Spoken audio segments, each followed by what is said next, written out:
هذا القرآن يوحدنا لطريق الخير يوجهنا الله تعالى أنزله ورسول الله معلمنا.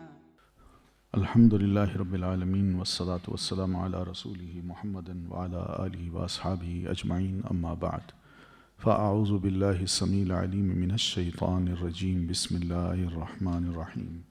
سورۃ الاعراف. قیامت کے روز اللہ جب فیصلے کر رہے ہوں گے کہ جنتیوں کو جنت میں اور دوزخیوں کو دوزخ میں ڈال رہے ہوں گے تو اس موقع پر کچھ لوگ ایسے بھی ہوں گے جن کی 50-50 نیکیاں 50 برائیاں ہوں گی، تو ان کا معاملہ اللہ مؤخر کر دے گا کہ میں اسے بعد میں ان کا معاملہ بعد میں طے کروں گا.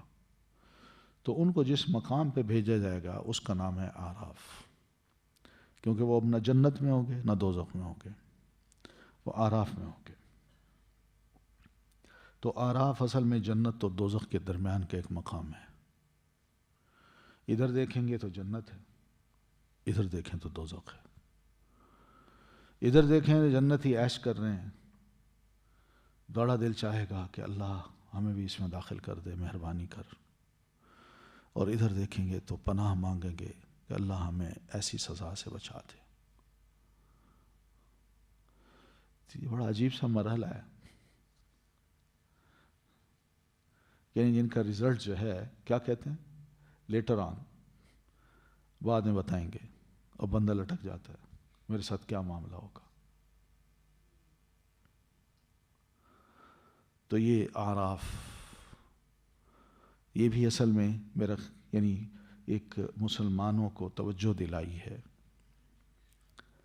کہ یہ واقعہ پڑھو، یہ حالات پڑھو اس صورت میں، اور پھر اس کے بعد اپنے عمل پہ انسان سوچے کہ کیوں نہ ایسے عمل کر لے کہ وہاں اعراف میں جو انتظار گاہ ہے فیصلے کی، اور ایک لمحے کا انتظار بھی انسان کو مارتا ہے کہ نہیں؟ جیسے عربی میں کہا جاتا ہے الانتظار اشد من الموت، انتظار کرنا جو ہے یہ موت سے بھی زیادہ سخت ہے. تو یہ انتظار گاہ جو ہے اس میں اگر انسان چلا جائے تو سوچئے کیا ہوتا ہوگا، اس کا حال کیا ہوگا. بندہ یہی سوچے گا نا کہ اللہ نے میرے بارے میں فیصلہ کرنا ہوتا، رحم کیا ہوتا تو مجھے جنت میں بھیج دیتا، یہاں کیوں بھیجا ہے، بس میں ادھر جاؤں گا. ہلکی سی ہوپ اور ہلکی سی یعنی خوف، یہ دونوں کیفیتوں سے بندہ گزر رہا ہوگا. اور یہ کیفیتیں ایسی ہیں کہ نہ بندہ مرتا ہے نہ جیتا ہے.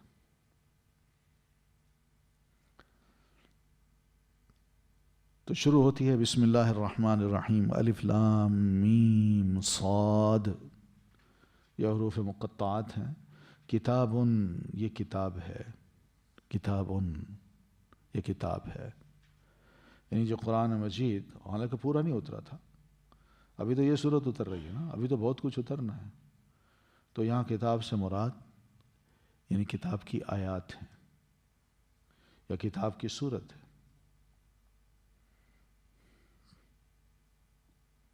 جیسے اللہ تعالیٰ قرآن میں فرماتے ہیں نا فیہا کتب قیمہ، کہ اس میں کتب ہیں بڑی زبردست قیمہ. تو یہ کتب سے کیا مراد ہے؟ صورتیں. تو کتاب یہ زبردست کتاب ہے جس میں ایک ایک آیت ایک ایک حکم بڑا محکم ہے.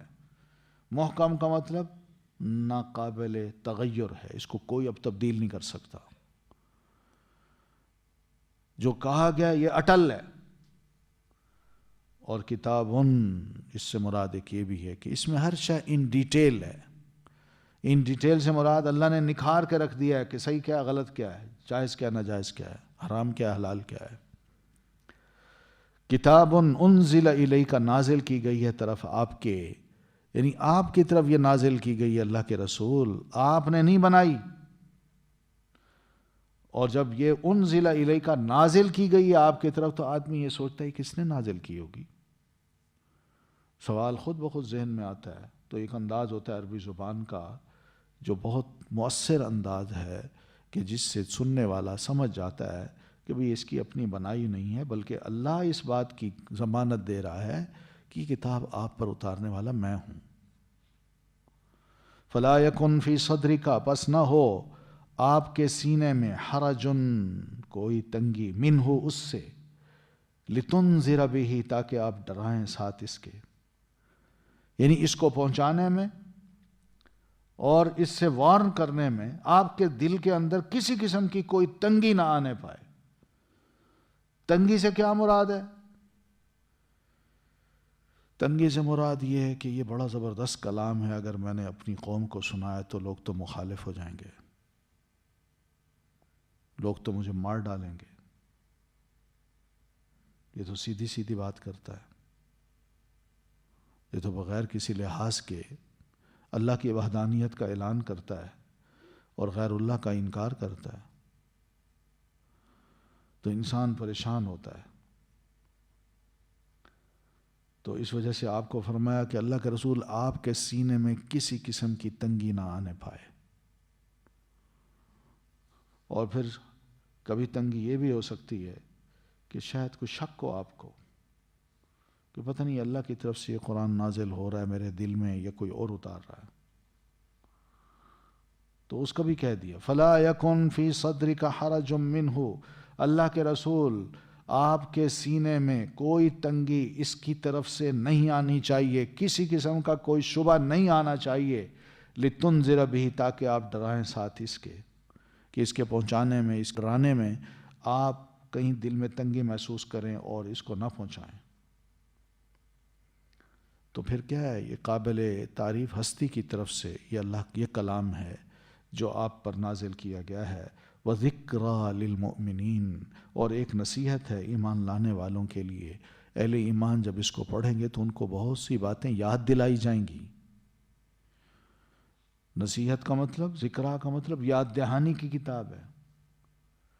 بھول جاتے ہیں مسلمان سن کے، پھر پڑھیں گے یاد آ جائے گا، پھر پڑھیں گے یاد آ جائے گا، پھر بھولیں گے پھر پڑھیں گے یاد آئے گا۔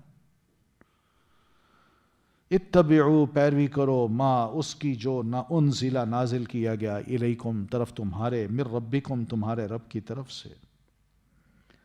تو یہاں ما سے کیا مراد ہے؟ اتبعوا ما انزل، پیروی کرو اس کی جو نازل کیا گیا، الیکم، تمہاری طرف، من ربکم، تمہارے رب کی طرف سے۔ تو یہاں قرآن بھی ہے، قرآن کے علاوہ نبی علیہ الصلوۃ والتسلیم کی حدیث بھی ہے، کیونکہ آپ فرماتے ہیں اوتیت القرآن، انما اوتیت القرآن ومثلہ معہ، لوگوں سنو، یقیناً مجھے قرآن دیا گیا ہے اور اس جیسا اس کے ساتھ اور بھی دیا گیا ہے۔ وہ کیا ہے؟ حدیث۔ تو اتبعوا ما، پیروی کرو ما کی، ما سے مراد پھر کیا ہوا؟ قرآن اور حدیث کی، یا قرآن اور سنت کی۔ حدیث اور سنت کا فرق جانتے ہیں نا؟ حدیث کس کو کہتے ہیں؟ دو حصے ہوتے ہیں حدیث کے، ایک سند ہوتی ہے اور ایک ٹیکسٹ ہوتی ہے۔ سند سے مراد وہ روایت ہوتی ہے جس میں کہتے ہیں حدثنا فلان قال حدثنی فلان اخبرنی فلان قال سمعت رسول اللہ صلی اللہ علیہ وسلم۔ وہ راویوں کے نام جو سند میں آتے ہیں نا، وہ پہلا حصہ وہ ہوتا ہے۔ اور پھر حدیث کا دوسرا حصہ کیا ہوتا ہے؟ جو نبی علیہ السلام کا آگے ارشاد بیان کیا جاتا ہے، آپ کا کوئی عمل بیان کیا جاتا ہے۔ مثلا کوئی کہے کہ سمعت رسول اللہ صلی اللہ علیہ وسلم قال انما الاعمال بالنیات، اب یہ قال کے بعد انما الاعمال بالنیات، یہ کیا ہے؟ یہ حدیث کا حصہ ہے۔ تو اس حصے کو کہتے ہیں متن، ٹیکسٹ کا، اور متن سے پہلے کا حصہ سند ہوتا ہے، چین ہوتی ہے وہ۔ تو چین اور ٹیکسٹ یہ دونوں مل کے حدیث بنتے ہیں، ٹھیک ہے؟ تو اس کو کہتے ہیں حدیث۔ اب اس حدیث کو جب ہم پڑھیں گے نا، ٹیکسٹ کو جب پڑھیں گے، بشرطے کہ ٹیکسٹ صحیح ہو، ضعیف نہ ہو۔ حدیث صحیح ہوگی تو ٹیکسٹ بھی صحیح ہوگی۔ تو ٹیکسٹ اگر صحیح ہے تو اس کو جب ہم پڑھیں گے یا کوئی عالم پڑھتے ہیں اور پڑھنے کے بعد اس سے کوئی مسائل ڈیڈیوس کر کے جب آپ کو بتاتے ہیں تو وہ سنت ہوتی ہے. ایک آسان سا مسئلہ ہے. سنت یہ نہیں ہے کہ میں کسی کو دیکھوں یہ سنت ہے یا ہر شے کو میں سنت بناؤں، بلکہ اس آپ کے کسی بھی قول سے، آپ کے کسی عمل سے کوئی ایک شے ثابت ہوتی ہو تو وہ کیا ہوگی؟ وہ سنت ہوگی. سمجھ آ گئی تھی نا اس کی کہ یوسف علیہ السلام کے بارے میں وہ عزیز مصر کی بیوی نے بچے کو دیکھا کہ ینگ سا لڑکا ہے، خوبصورت بھی ہے، تو اس کو کہتی ہے، عزیز مصر کو کہتی ہے اس کو ہم گھر میں رکھتے ہیں، یا تو یہ ہمیں بڑا کام دے گا یا ہم اس کو اپنا بیٹا بنا لیں گے. تو کیا اس کے اس کہنے سے وہ بیٹا بن جائے گا؟ نہیں بنتا. وجہ یہ ہے کہ وہ بیٹا کسی اور کا ہے، وہ عورت ہے. یہ لڑکا ہے جو اس کے گھر میں آیا ہے، اور یہی لڑکا کل کو بڑا ہوتا ہے، خوبصورت ہوتا ہے، تو یہی ماں جو کہنے والی، پالنے والی ہے، جو کہہ رہی تھی کہ میں اس کو اپنا بیٹا بناؤں گی، وہی اس پر ڈورے ڈالنے لگتی ہے. تو کیا کسی کو بیٹا اس طرح کہنا ٹھیک ہے؟ یہی حال ہے ہمارا. وہ جی میری بہن ہے جی، وہ کوئی گل نہیں، بہ جا اتنے نال، بہن بھرا ہی ہے نا اسی، بیٹھ جا اتنے نال میرے کرسی تے، پیچھے بہ جا موٹر سائیکل تے، میں تینوں چھڈ آنا. وہ چلی جاتی، بھائی ہے. لیکن یہ سب یہ زبانی باتیں ہیں، سب زبانی باتیں ہیں. اس قسم کی جب حرکتیں ہوتی ہیں تو شیطان دل میں وہ احترام جو کسی زمانے میں اس کے دل میں بات آئی تھی، لیکن وہ سب چیزیں نکال کے ایک شیطان اپنے آپ کو بٹھا دیتا ہے. تو اس لیے یہ باتیں ہم نہیں کہہ سکتے. جو شریعت ہے وہ شریعت ہے، اس سے ہم نے نکالنی نہیں ہے ایسی چیزیں. تو مقصد کہنے کہ اسی طرح کوئی حدیث ہو، ٹیکسٹ ہو، اس ٹیکسٹ کو کوئی عالم سمجھیں، سمجھنے کے بعد وہ کسی مسئلے کا حل، جو آپ کا کوئی مسئلہ ہے، اس مسئلے کا حل اسی حدیث کو ایک سورس بنا کے آپ کو پیش کرتے ہیں اور سمجھا دیتے ہیں، اور بات آپ کی سمجھ میں آتی ہے، اسی کو ہم سنت کہہ دیں گے. سمجھ آئی؟ تو یہ تو اتبعوا ما، پیروی کرو اس چیز کی جو قرآن و حدیث ہے. انزل الیکم، نازل کیا گیا ہے تمہاری طرف، من ربکم، تمہارے رب کی طرف سے. رب کا لفظ یہاں یہ نہیں کہا من اللہ، اللہ کی طرف سے. رب کا لفظ جو ہے نا وہ بڑا خوبصورت ہے یہاں، اس لیے کہ رب ہمیں پالتا ہے، ہمارا خالق ہے، ہمارا مالک ہے، ہمارا رازق ہے. تو رب کا یہاں مطلب کیا ہے کہ تمہارے رب کی طرف سے یہ کتاب نازل کی گئی ہے، تم اس کی پیروی کرو تاکہ تمہاری بہترین وہ تربیت کرے. تو اس لیے رب کا لفظ یہاں ہے کہ اللہ تربیت کرتا ہے، اس کتاب کے ذریعے سے تمہاری تربیت ہو جائے گی، تم بڑے اچھے انسان بن جاؤ گے. وَلَا تَتَّبِعُوا، اور نہ تم پیروی کرو، من دونہ، اس کے سوا، اولیاء، اور سرپرستوں کی. اولیاء ولی کی جمع ہے، یعنی اللہ کو چھوڑ کر کسی اور کو اپنا سرپرست بناؤ گے، جو خود بھی بننا چاہتا ہے، جس کے اندر یہ خواہش ہے کہ میں بڑا بن جاؤں، مجھے نا بڑا مانے لوگ، اور جو میں حکم دوں وہ اس کو فالو کرتے جائیں. یہ ان کے اندر جو خواہش ہوتی ہے، اللہ فرماتے ہیں ایسے لوگوں کی پیروی بالکل نہیں کرنا. اس کا نقصان یہ ہوگا کہ حق تم سے چھوٹ جائے گا،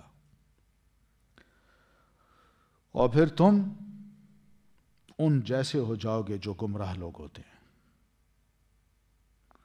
قلیلا ما تذکرون، کہ اتنا کم ہے تم نصیحت پکڑتے ہو. نبی علیہ السلام کے دور میں لوگوں نے مختلف سرداروں کو، نجومیوں کو، کاہنوں کو بڑا کچھ سمجھ رکھا تھا، ان کو ولی بنا رکھا تھا، ان کو فالو کرتے تھے، جو کہتے تھے آنکھیں بند کر کے تسلیم کرتے تھے، ان کی بات ان کے لیے بڑی اہم ہوتی تھی، اور اللہ کی رسول کی بات کوئی اہمیت نہیں رکھتی تھی. آج بھی ہمارا یہی حال ہے. آج دیکھ لیں یہی کچھ ہے، اللہ رسول کچھ کہیں ان کی باتوں کی کوئی اہمیت نہیں ہے، لیکن نجومی، کاہن، جادوگر یا کوئی اور تعویذ فروش کچھ بھی کہہ دے تو اس کو ہم مان لیتے ہیں. اللہ فرماتے ہیں مجھے چھوڑ کے کسی اور کو اپنا ولی نہ بناؤ. دھیان کرو، میں تمہیں بتا رہا ہوں کہ یہ قرآن اور حدیث میں نے تمہیں دے دی ہیں، ان کو تم فالو کرو، تمہاری بہترین تربیت ہو جائے گی. کسی اور کو فالو کیا تو بگڑ جاؤ گے. لیکن تم بہت کم ہی ہو نصیحت پکڑتے ہو. تم تمیز ہی نہیں کر پاتے کہ نفع والی چیز کون سی ہے اور مجھے نقصان دینے والی چیز کون سی ہے. تم نصیحت ہی نہیں پکڑتے کہ تم دوست و دشمن میں تمیز کر سکو کہ تمہارا دوست کون ہے اور دشمن کون ہے. تم دشمن کو پسند کرتے ہو، جو دوست ہے تمہارا اس کو نہیں چاہتے. وَكَمْ مِنْ قَرْيَةٍ، اور کتنی ہی بستیاں ہیں، اہلکناہا، ہلاک کر دیا ہم نے انہیں، فجاءہا، پس آیا ان کے پاس، بأسنا، عذاب ہمارا، بیاتاً، رات کے وقت، او ہم، یا وہ، قائلون، قیلولہ کرنے والے تھے. ایک ہوتا ہے قال یقولو، قال یقولو، گردان پڑھ رہے ہیں نا، قال یقولو، اور ایک ہوتا ہے قال یقیلو. قال یقولو کا مطلب اس نے کہا، اور قال یقیلو کا مطلب اس نے قیلولہ کیا. قال زید تحت الشجرۃ، کیا مطلب ہوگا اس کا؟ قال زید تحت الشجرۃ، زید نے درخت کے نیچے کہا. یہاں قال کا مطلب قیلولہ کیا. ٹھیک ہے، تو یوں معنی کریں گے ہم. او ہم قائلون، یا وہ قیلولہ کرنے والے تھے. یعنی غفلت میں انسان ہوتا ہے، اچانک ہی اللہ کا عذاب آ جاتا ہے، سویا پڑا ہے یا مصروف ہے، رات کا وقت ہے، پرسکون ہے، وہ کہتا ہے بس میں اپنے کمرے میں اپنے گھر میں موجود ہوں، آرام ہے، کوئی خوف نہیں. یا پھر دن کو وہ قیلولہ کر رہا ہوتا ہے اور اچانک ہی، تصور ہی وہ نہیں کر سکتا کہ مجھ پر اللہ کا عذاب آئے گا، تو اچانک ہی اللہ تعالیٰ کا عذاب آ جاتا ہے، بندہ دھر لیا جاتا ہے، پتہ نہیں چلتا، زلزلہ آ گیا، طوفان آ گیا، کیا کچھ ہو جاتا ہے. اور پھر ایسے موقع پہ کوئی ان کے معبود ساتھی مدد نہیں کر سکتے، واللہ لشکر بھی بیکار ہو جاتا ہے، وہ بھی ساتھ بہہ جاتا ہے. فما کان دعواہم، تو نہ تھی پکار ان کی، اذ جاءہم بأسنا، جب آیا ان کے پاس عذاب ہمارا، الا، مگر، ان قالوا، یہ کہ انہوں نے کہا، انا کننا ظالمین، بے شک تھے ہم ظالم. یعنی اس موقع پر وہ اعتراف کرتے ہیں، جب عذاب آتا ہے تو اس موقع پر وہ اعتراف کرتے ہیں کہ اللہ ہم واقعی ظالم تھے. مگر یہ اعتراف کیا فائدہ مند ہے؟ یہ بے سود ہے.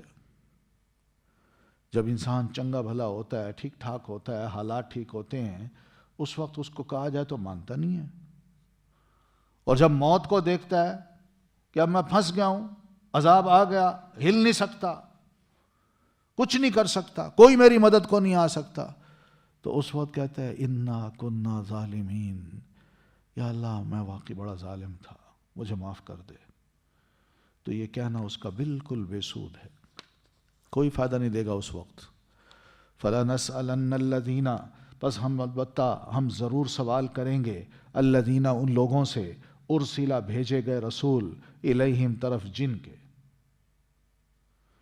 یعنی جن کی طرف رسول بھیجے گئے ان سے ہم پوچھیں گے کہ کیا ان رسولوں نے تم تک ہماری بات پہنچائی تھی اور تم نے کیا جواب دیا تھا ان کو.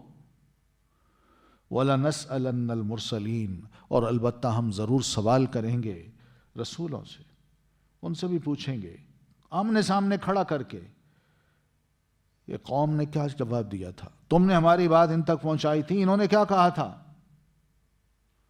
اور ان سے پوچھیں گے کیا انہوں نے بات پہنچائی تھی، تم نے کیا جواب دیا تھا.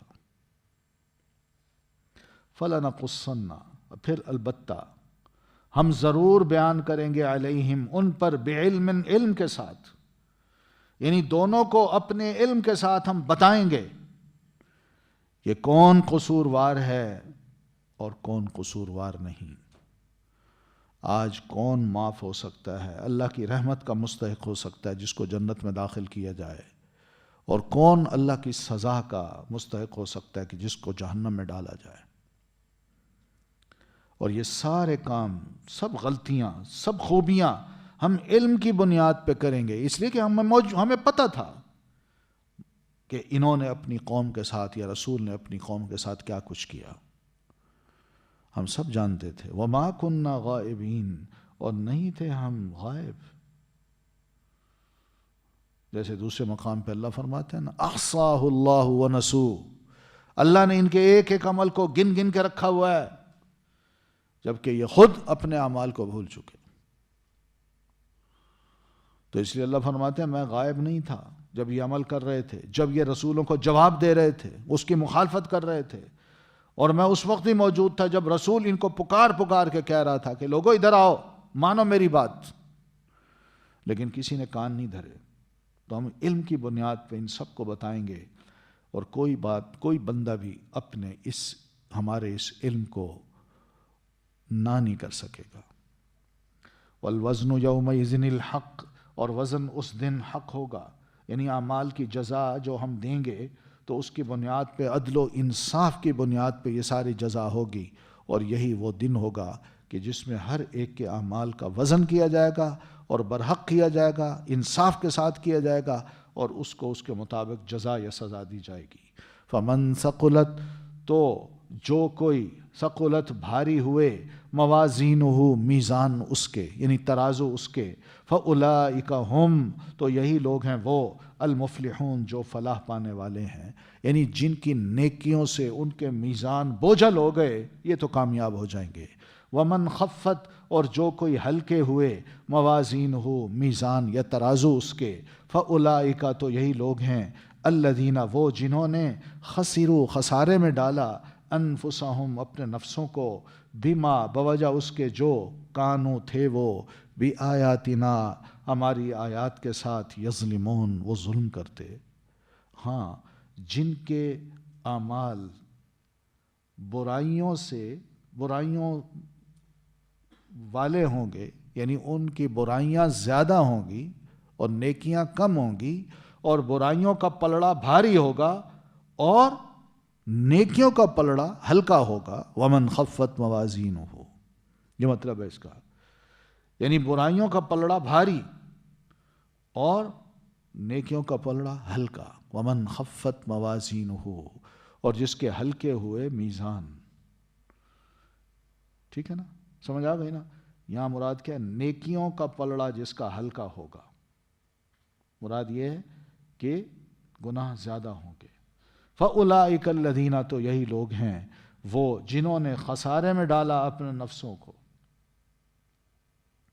یعنی دائمی نعمت سے یہ محروم ہو گئے، کل قیامت کو جنت میں نہیں جا سکیں گے، بہت بڑا خسارہ ہے، اور دائمی عذاب میں جائیں گے، جو واقعی بہت بڑا عذاب ہے۔ کیوں یہ سب کچھ ہوگا؟ بما کانوا بآیاتنا یظلمون، کہ یہ ہماری آیات کے ساتھ ظلم کرتے تھے، اس کی وجہ سے نہیں مانتے تھے، انکار کرتے تھے، سنتے نہیں تھے، عمل نہیں کرنا چاہتے تھے، کفر کو انہوں نے پسند کیا ہوا تھا۔ وَلَقَدْ مَكَّنَّاكُمْ، اور البتہ تحقیق ٹھکانہ دیا ہم نے تمہیں، فی الارض زمین میں۔ تو زمین میں کیا ٹھکانہ دیا اللہ نے؟ یعنی اللہ تعالیٰ نے ایک بڑی نعمت کا اظہار یہاں کیا ہے کہ میں نے تمہاری اس زمین میں تمہارے معاش کا اور تمہارے رہنے کا، ٹھہرنے کا بندوبست کر دیا ہے، اور وہ بتایا یہ کہ وَلَقَدْ مَكَّنَّاكُمْ فِي الْأَرْضِ، اور البتہ تحقیق ٹھکانہ دیا ہم نے تمہیں زمین میں۔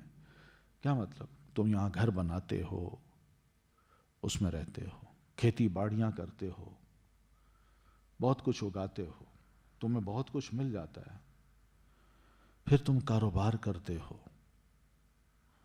آتے جاتے ہو مختلف علاقوں میں، یہ سب کیا ہے؟ مکناکم فی الارض، زمین میں، کہیں اور نہیں، فضا میں نہیں۔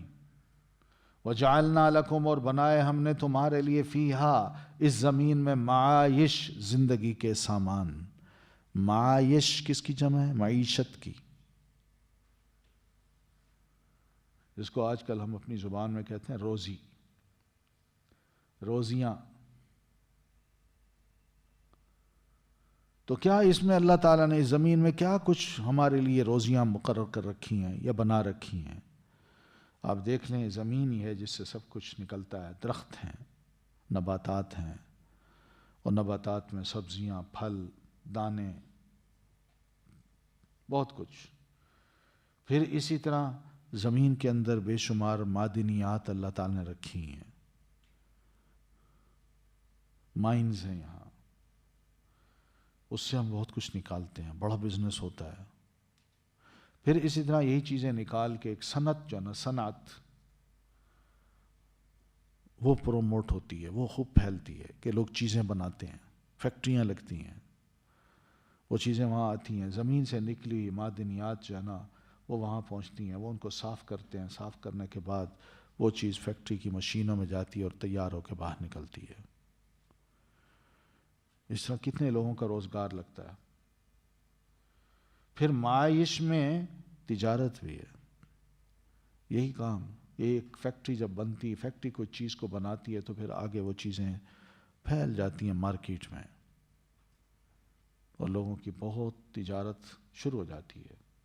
تو یہ معاش. وَجَعَلْنَا لَكُمْ فِيهَا مَعَائِشَ، اور بنا دی ہم نے تمہارے لیے اس زمین میں زندگی کے سامان. یعنی اب کتنے ہیں اس زمین پر رہنے والے انسان؟ 5 ارب تو ہے نا. 5 ارب انسانوں کی زندگی کا بجٹ جو ہے اللہ فرماتے ہیں میں نے اس زمین میں رکھ دیا ہے. اور ابھی 5 ارب ہے نا، میں کہتا ہوں اسے 4 گنا زیادہ بھی ہو جائے تب بھی اس میں اللہ تعالیٰ نے یہ سب کچھ رکھا ہوا ہے، سب کچھ رکھا ہوا ہے. تو معیشت کا مسئلہ جو ہے وہ حل ہو چکا ہے ہمارا. اس کی فکر ہمیں نہیں کرنی. اللہ فرماتے ہیں یہ میں نے حل کر دیا ہے، میں نے مقرر کر دیا ہے. بس ہماری اپنی محنت ہے، ہم کتنی محنت کرتے ہیں. جتنا حل چلائیں گے، جتنے زمین کو صاف ستھرا رکھیں گے، وقت پر اس کو پانی دیں گے، ہیں اور کیا کیا سنڈیوں سے اس کو بچائیں گے، تو زمین اتنا اچھا پھل دے گی. تمہاری معیشت کا مسئلہ حل ہوتا ہے. کھانا پینا رہنا سہنا سب کچھ مل جاتا ہے. کئی کاروبار چمکتے ہیں اور یہ سال میں بار بار ہو رہا ہے، بار بار ہو رہا ہے. قلیلا ما تشکرون، کتنا کم تم شکر کرتے ہو. یعنی اللہ نے تمہیں اتنا کچھ دے رکھا ہے، یعنی انواع و اقسام کی نعمتیں ہیں جو اللہ تعالیٰ نے تمہیں دے رکھی ہیں. کبھی اللہ کا شکر بھی ادا کیا ہے؟ بہت کم ہی ہو جو تم انسانوں اللہ کا شکر ادا کرتے ہو. وَلَقَدْ خَلَقْنَاكُمْ، اور البتہ تحقیق پیدا کیا ہم نے تمہیں، آدم علیہ السلام کو. ثُمَّ صَوَّرْنَاكُمْ، پھر ہم نے تمہیں صورت دی. ہر ایک اپنی اپنی صورت کو دیکھ لے یا ایک دوسرے کی صورت کو دیکھ لے. ثُمَّ قُلْنَا، پھر کہا ہم نے، لِلْمَلَائِكَةِ، فرشتوں کو، اسجدوا لِآدَمَ، سجدہ کرو آدم کو. یہ انسان کی ہم نے تکریم کی ہے، خود بنایا، خود صورت دی، اور پھر اس کو بنانے کے بعد فرشتوں کو کہا کہ اس کے آگے سجدہ کرو، اس کو سجدہ کرو.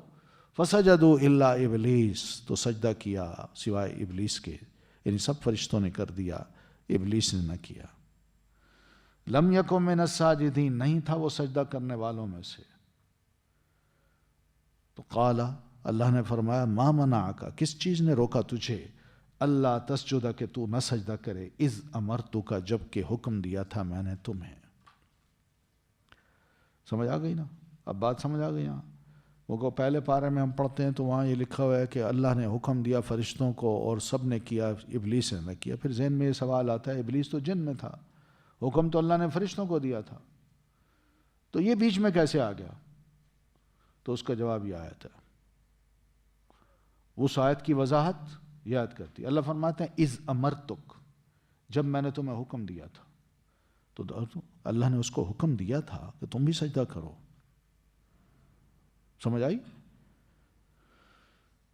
تو لم یکن من الساجدین. تو اللہ نے فرمایا اللہ تسجد اذا امرتک، کس چیز نے تجھے روکا کہ تو نہ سجدہ کرے جب کہ حکم دیا تھا میں نے تجھے. اللہ کا حکم ہو تو ایک ٹیکسٹ ہوتی ہے، ٹیکسٹ، یہ کرو، بس کرنا ہے، اس کو نہ کرو نہیں کرنا، فرض ہوتا ہے. اللہ کا حکم ہو تو فرض ہوتا ہے اس کو ماننا، اس پر عمل کرنا، اور اگر نہیں کریں گے تو اللہ ناراض بھی ہوتا ہے، سزا بھی دیتا ہے، وہ گناہ لکھا جاتا ہے۔ قال، اس نے کہا انا خیر منہ، میں بہتر ہوں اس سے، میں بہتر ہوں اس سے۔ وہ کیسے بہتر ہوئے تم؟ کہتا ہے خلقتنی من نار، پیدا کیا تو نے مجھے آگ سے، وخلقتہ من طین، اور پیدا کیا تو نے اسے مٹی سے۔ آگ اور مٹی، ان کا اگر مقابلہ کر کے دیکھیں تو آگ مٹی سے زیادہ اچھی ہے۔ آگ میں جوش ہے، جذبہ ہے، تیزی ہے۔ یہ مٹی میں کیا ہے؟ بیٹھی ہے ڈھیر بن کے، سستی ہے، اس میں ہلتی نہیں ہے۔ تو میں بہتر ہوں کہ یہ؟ تو میں نے سوچا ہے کہ میں اس کو سجدہ کیوں کروں؟ جو بہتر ہو وہ اپنے سے کم تر کو سجدہ کیوں کرے؟ تو بس یہ خیال آیا ہے تو میں نے کہا میں نہیں کرتا۔ اب یہ اس کو کہتے ہیں قیاس۔ یہ غلط قیاس ہے جو اس نے کیا ہے۔ علماء یہ لکھتے ہیں کہ اول من قاس ابلیس، سب سے پہلے جس نے قیاس کیا تھا نا وہ ابلیس تھا۔ تو پہلا اصول یاد رکھیے، اصول فقہ کا پہلا اصول یہ ہے کہ جب ٹیکسٹ موجود ہو قرآن کی یا حدیث کی تو اس کے مقابلے میں قیاس کرنا جائز نہیں ہے، اور وہ قیاس غلط ہوگا جو بھی کیا جائے گا۔ اب اللہ تعالیٰ کا ایک حکم ہے، وہ حکم موجود ہے، ٹیکسٹ موجود ہے، اور اس کے مقابلے میں وہ قیاس کر رہا ہے۔ وہ کہتا ہے میں اس سے بہتر ہوں۔ اب یہ پہلا تو سوچا جائے تو اس کا یہ جملہ بھی غلط ہے، کیونکہ اس میں اس کا تکبر ہے، بڑائی ہے۔ جو اللہ کے حکم کے مقابلے میں وہ کہہ رہا ہے میں اس سے بہتر ہوں، تو یہی اس کے حق میں نقص ہے، ایک بہت بڑی کمی ہے، نقصان ہے اس کا، کہ وہ یہ کہہ رہا ہے کہ میں اس سے بہتر ہوں۔ پھر دوسرے دلیل دے رہا ہے، وہ یہی دے رہا ہے قیاس کر کے کہ تو نے مجھے مٹی سے، آگ سے پیدا کیا، اس کو مٹی سے، تو آگ مٹی سے بہتر ہوتی ہے، تو جو بہتر ہے وہ کم تر کو کیوں سجدہ کرے، بلکہ کم تر کو بہتر کو سجدہ کرنا چاہیے، یعنی آدم کو مجھے کرنا چاہیے نہ کہ میں اس کو۔ تو اب اللہ کے حکم کے مقابلے میں اس نے اپنا قیاس پیش کیا، تو یہ اللہ کی ناراضگی کا سبب بنا۔ تو اللہ نے فرمایا فاہبط منہا، پس اتر جا اس سے، یعنی جنت سے، فما یکون، پس نہیں ہے، لکا تیرے لیے، ان کہ تتکبرا، تو تکبر کرے۔ یہ اللہ تعالیٰ نے خود جانچ لیا تھا، وہ تکبر کر رہا تھا۔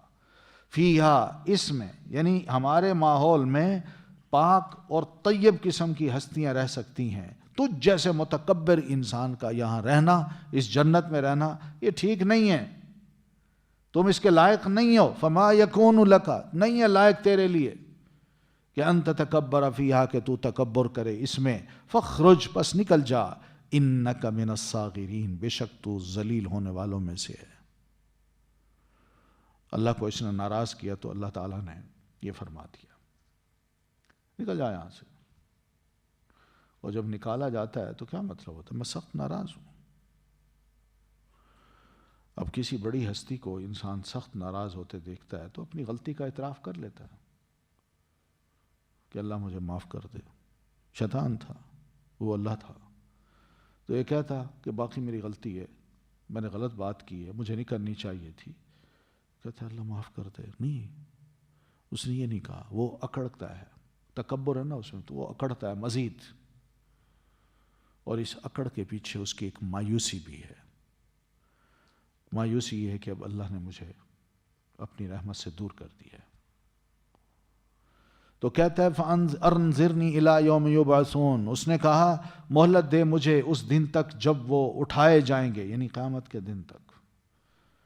قال، اللہ نے فرمایا اِنَّكَ، بے شک تو مِنَ الْمُنظَرِينَ، مہلت دیے جانے والوں میں سے، ٹھیک ہے، تمہیں موت نہیں آئے گی، قیامت تک تو زندہ رہے گا۔ مہلت دینے کا مطلب یہ کہ میں مروں نہ، مجھے ہمت دے، طاقت دے، میں کچھ کام جو جیسے کر رہا ہوں کرتا رہوں، بس جینے کے موقع دے کہ میں قیامت تک جیتا رہوں۔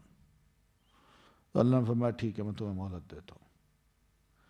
قال، اب کہتا ہے، دیکھیے اللہ تعالیٰ جو کہتے ہیں نا وہ اپنی بات کو واپس نہیں لیتے، ٹھیک ہے۔ اب شیطان کہتا ہے اس کو پتہ ہے کہ اللہ نے جو کہہ دیا اب اللہ واپس نہیں لے گا، تو کہتا ہے فَبِمَا أَغْوَيْتَنِي، پس بوجہ اس کے جو گمراہ کیا تو نے مجھے.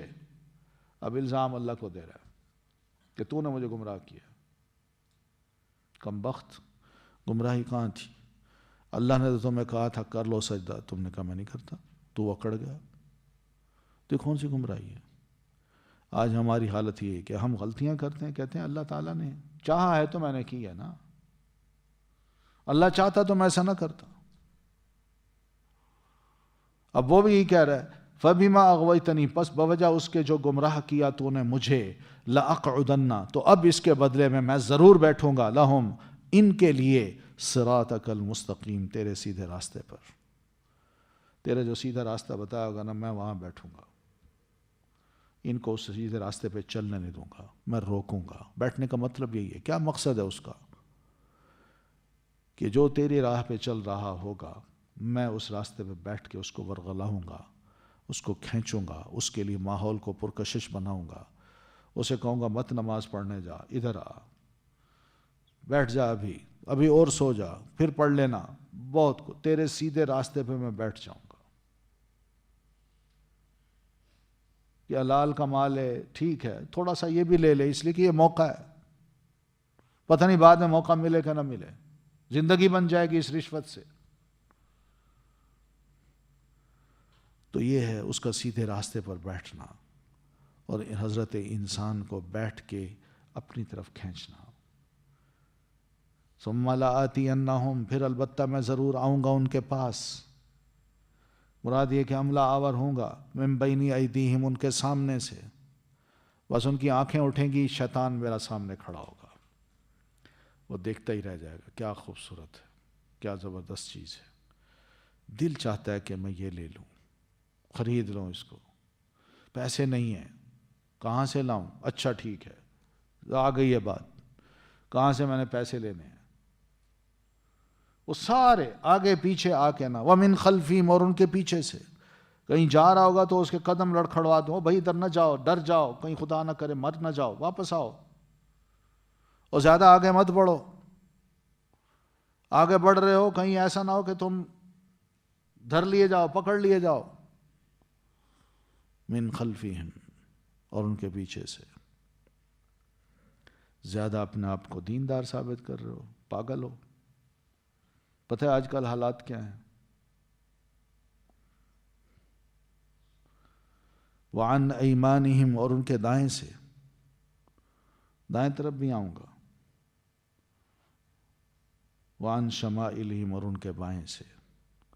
غرض ہے کہ جدھر بھی وہ نظر اٹھائیں گے، دائیں بائیں، اوپر نیچے، آگے پیچھے، میں ہر طرف سے ان پر حملہ آور ہوں گا.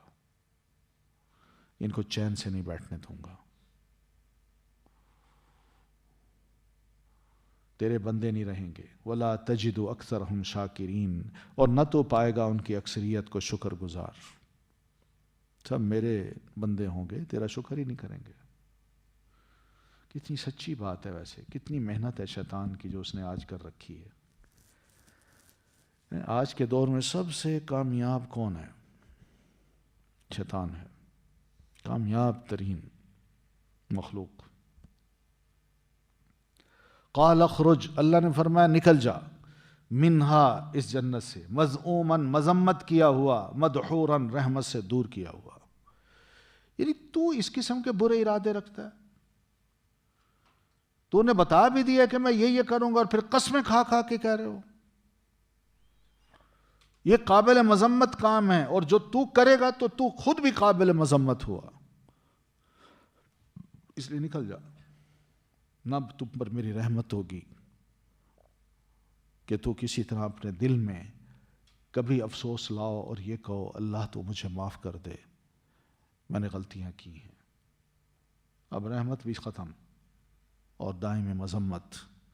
لمن تبعک، اب سن لو، یقیناً من، جو تبعک پیروی کرے گا تیری، منہم، ان انسانوں میں سے، لأملأن، البتہ میں ضرور بھر دوں گا، جہنم، جہنم کو، منکم، تم سے، اجمعین، سب کے سب سے. یعنی ان انسانوں کو بھی اور تم گمراہ کرنے والے شیطانوں سے بھی میں اس جہنم کو بھر دوں گا. وَيَا آدم، اور اے آدم، اسکن، تم رہو، انت تم، وزوجک، اور بیوی تمہاری، الجنت، جنت میں، فکلا، پس دونوں کھاؤ، من حیث، جہاں سے، شئتما، تم دونوں چاہو، ولا تقربا، اور نہ تم دونوں قریب جانا، ہذہ الشجرۃ، اس درخت کے، ورنہ تکونا، تم دونوں ہو جاؤ گے، من الظالمین، ظالموں میں سے۔ آدم کو سمجھا دیا، آدم ہماری مہربانی تم پر یہ ہے، ہم نے تمہیں عزت دی، احترام دیا، تمہیں خوبصورت بنایا، تمہاری بیوی بھی عطا کی، تمہارے لیے جنت بھی بنائی، آرام سے یہاں رہو، جہاں چاہو رہو، جو چاہو کھاؤ، کوئی منع نہیں ہے، کوئی رکاوٹ نہیں ہے، بس ایک دھیان کرنا، یہ جو درخت ہے اس کے قریب نہ جانا، یہ درخت ہے اس کے قریب نہ جانا، پرے پرے رہنا، بس اتنی سی بات کی۔ پھل کھانے تو کوئی بات کی بات ہے نا، ایک حکم اللہ نے دیا، صرف ایک حکم، کہ بندے کا ٹیسٹ ہو جائے کہ یہ میرا حکم مانتا ہے، پتہ چل جائے گا نا یہ میرا حکم مانتا ہے یا شیطان کا بندہ بنتا ہے۔ میں نے اتنے اس پر احسانات کیے، میں نے اس کو بنایا، خوبصورت بنایا، خود شکل دی، کھانے پینے کی ذمہ داری میں نے لی، ٹھکانہ میں نے دیا، صرف ایک حکم میں دینا چاہتا ہوں، دیکھ لوں یہ کیسا ہے، میرا کہنا مانتا بھی ہے کہ نہیں۔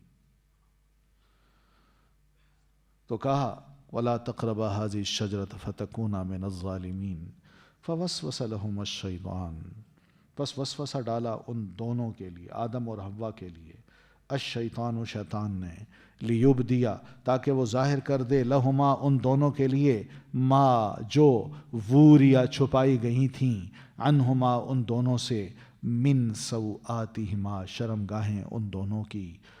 بس اللہ تعالیٰ نے جنت کے لباس سے ان کے پورے وجود کو ڈھکا ہوا تھا، ایک بڑا خوبصورت لباس تھا، اور لباس کا مطلب یہی ہے کہ انسان کے اندر شرم و حیا ہوتا ہے، اور ہو تو شیطان یہ چاہتا تھا کہ اس انسان میں کمزوری ہے جس کو میں ذرا ہلاؤں اور یہ اس کا شکار ہو جائے۔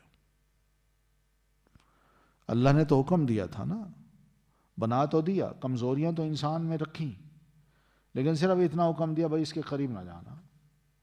شیطان نے یہ دیکھا کہ اس کے اندر اور کون کون سی کمزوریاں ہیں، تو یہی کمزوری کہ بھئی اتنا خوبصورت لباس اس نے پہنا ہوا، یہ اگر میں اتروا دوں تو بس پھر یہ میرا ہے، پھر یہ سب کچھ کر دے گا، اللہ کہتا رہے اس نے نہیں ماننا، یہ بڑے بڑے بلنڈر بھی کر لے گا، بڑے بڑے گناہ بھی کر دے گا، ایک دفعہ حیا کا پردہ اس سے اتار دوں، اس کو بے حیا بنا دوں، پھر یہ میرا ہے، پھر کبھی بھی یہ اللہ کا نہیں ہو سکتا۔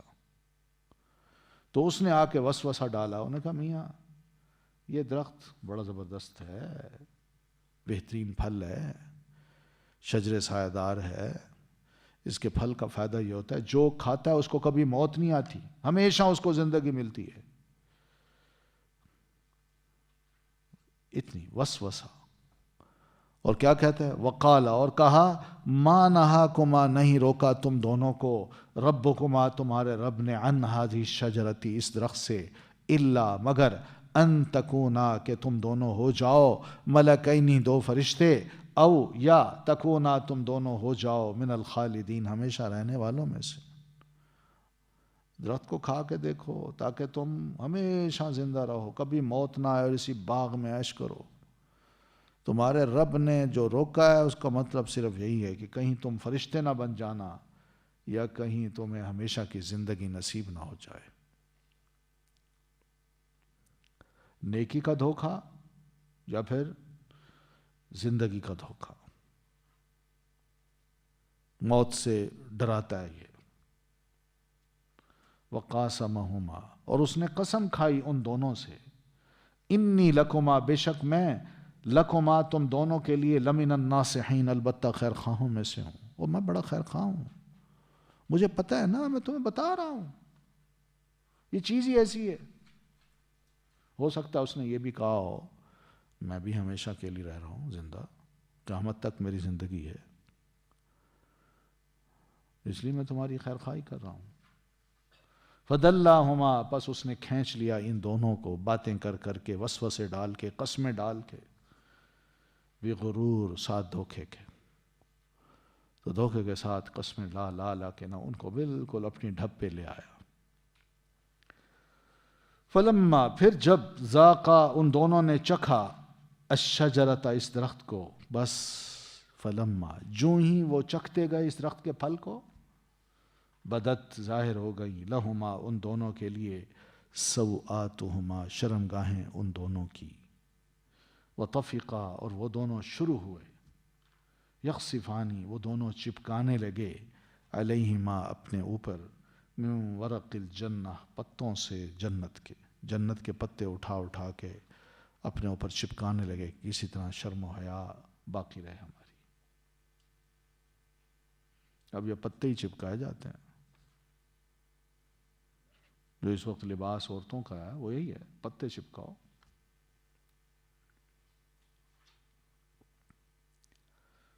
تو دونوں جناب یہ کرنے لگے. لیکن پتہ یہ چلتا ہے کہ انسانی فطرت میں شرم حیا ہے. لباس جو ہی اترا ہے تو ان کو یہ خیال نہیں آ رہا کہ بھئی کپڑا کہیں سے لائیں یا بھاگیں دوڑیں. نہیں، فوراً ہی انہوں نے اپنی شرم گاہوں کو ڈھانپنا چاہا اور اس کے لیے جنت کے پتے اٹھائے اور وہ اپنے ارد گرد لگانے لگے. انسان کی یہ بہرحال ایک خاص چیز ہے کہ اس کے اندر شرم و حیا اللہ نے رکھی ہے. وَنَادَاهُمَا، اور پکارا ان دونوں کو، ربهما، ان کے رب نے، الم انہکما، کیا نہیں روکا تھا میں نے تم کو دونوں کو، میں نے کہا نہیں تھا، پھر اس کا کہنا تم نے مان لیا. میں نے تمہیں منع کیا تھا اس درخت کے پاس نہ جانا، میں نے تمہیں منع کیا تھا، کہا تھا شیطان تمہارا دشمن ہے، اس کا کہنا نہ ماننا، مگر تم نے دونوں کام کر ڈالے. اب بھگتو اس کو. قالا، دونوں نے کہا، ربنا، اے ہمارے رب، ظلمنا، ہم نے ظلم کیا، انفسنا، اپنے آپ پر، وَإِن لَّمْ، اور اگر نہ، تغفر لنا، تو بخش دے ہمیں، وترحمنا، اور نہ تو نے رحم کیا ہم پر، لنکونن، البتہ ہم ضرور ہو جائیں گے، من الخاسرین، نقصان اٹھانے والوں میں سے. اب یہ دیکھیے اللہ تعالیٰ نے تھوڑا سا ڈانٹا ہے، ڈر گئے تو دونوں معافیاں مانگتے ہیں. شیطان کے نیچر میں یہ نہیں ہے کہ وہ غلطی کرے اور اللہ سے معافی مانگے. انسان کے نیچر میں یہ کہ غلطی ہوتی ہے تو وہ پچھتاتا ہے اور اللہ سے معافیاں مانگتا ہے. اور یہ ادا اللہ کو زیادہ پسند آتی ہے بنسبت اس کے کہ بندہ اکڑ جائے اور کہے میں نے معافی نہیں مانگی، میری عقل زیادہ بہتر ہے، اللہ کے حکم کے مقابلے میں میرے حکم زیادہ ٹھیک ہیں. یہ سب شیطانی سوچیں ہیں. تو اللہ تعالیٰ نے بہرحال ان کی یہ دعا قبول کی، لیکن قبول تو کر لی تو پھر کیا کہا، گناہ معاف کرتا ہوں مگر جنت میں اب نہیں رہ سکتا. قال اہبطوا منہا، قال اہبطوا، فرمایا اتر جاؤ، بعضکم لبعض، بعض تمہارے بعض کے عدو، دشمن ہیں، ولکم، اور تمہارے لیے، فی الارض، زمین میں، مستقر، ایک جائے قرار ہے، ومتاع، اور کچھ فائدہ اٹھانا ہے، الی حین، ایک وقت تک. بہرحال تم ایک دوسرے کے دشمن ہو. اب تمہیں پتہ چل گیا شیطان نے تمہارے ساتھ یہ سلوک کیا ہے، تم اس کو دشمن سمجھو گے. اور یہ بھی پتہ چل گیا شیطان کو کہ یہ انسان ہے، اللہ اس پر بڑا مہربان ہے، اللہ نے اس پر بڑی مہربانیاں کی ہیں، اس کو افضل مخلوق بنایا ہے، تو میں اس کی افضلیت کو ختم کر کے چھوڑوں گا، اپنے ساتھ ہی اس کو دوزخ میں لے جانا چاہتا ہوں. تو وہ دونوں ایک دوسرے کے ساتھ دشمنی کرو گے. پھر زمین پہ جاؤ، وہیں رہنا. بس شکر ہے زمین پہ بھیجا، کسی اور پلانٹ پہ نہیں بھیجا. اور زمین پہ اس لیے بھیجا ہے کہ مستقرن، ایک جائے قرار ہے، وہاں تم رہ سکتے ہو، وہاں تمہارے لیے سارے بندوبست کر دیے ہیں. ومتاع الی حین، اور کچھ فائدہ اٹھانا ہے ایک مقرر وقت تک. جو تمہاری زندگی ہوگی اس وقت تک تم اس زمین پہ رہ کے خوب فائدہ اٹھا سکتے ہو، کھا پی سکتے ہو، گھوم پھر سکتے ہو، کاروبار کر سکتے ہو، ارن کر سکتے ہو، بہت کچھ ہو سکتا ہے، بر وہ ایک مقرر وقت تک بس. اور ساتھ یہ کہا، قال، کہا اللہ نے، فیہا، اسی میں، تحیون، تم جیو گے، وفیہا، اور اسی میں، تموتون، تم مرو گے، ومنہا، اور اسی سے، تخرجون، کل قیامت کو تم نکال جاؤ گے. یہ بھی دھیان رکھنا، جینے کا مقام یہی ہے، کیونکہ اسباب اللہ نے یہاں رکھے ہیں جینے کے. ہوا ہے، آکسیجن ہے، اور پانی ہے، ٹھیک ہے، تو یہ جینے کا مقام یہ ہے. اور پھر جہاں جیتا ہے انسان اس جگہ کو چھوڑ کے کہیں اور جائے تو فوراً مر جائے گا. تو لہذا یہاں ہی پر ہی تمہاری جو زندگی اللہ نے مقرر کر رکھی ہے وہی تم بسر کرو گے. موت بھی تمہیں یہیں آئے گی اور پھر یہیں دفنائے جاؤ گے، کہیں بھی اور نہیں جا سکتے. وَمِنْهَا تُخْرَجُونَ، اور اسی زمین سے کل قیامت کو اللہ تعالیٰ نے تمہیں دوبارہ زندہ کر کے نکالنا ہے. تو یہ ہمارا جنت سے دنیا میں آنا. اب دنیا سے جنت میں بھی جانا ہے، اس کی بھی فکر ہونی چاہیے. چلیں کافی ہے اتنا، باقی انشاءاللہ پھر کل پڑھ لیں گے. سبحانک اللہم بحمدک اشہد ان لا الہ الا انت استغفرک واتوب الیک.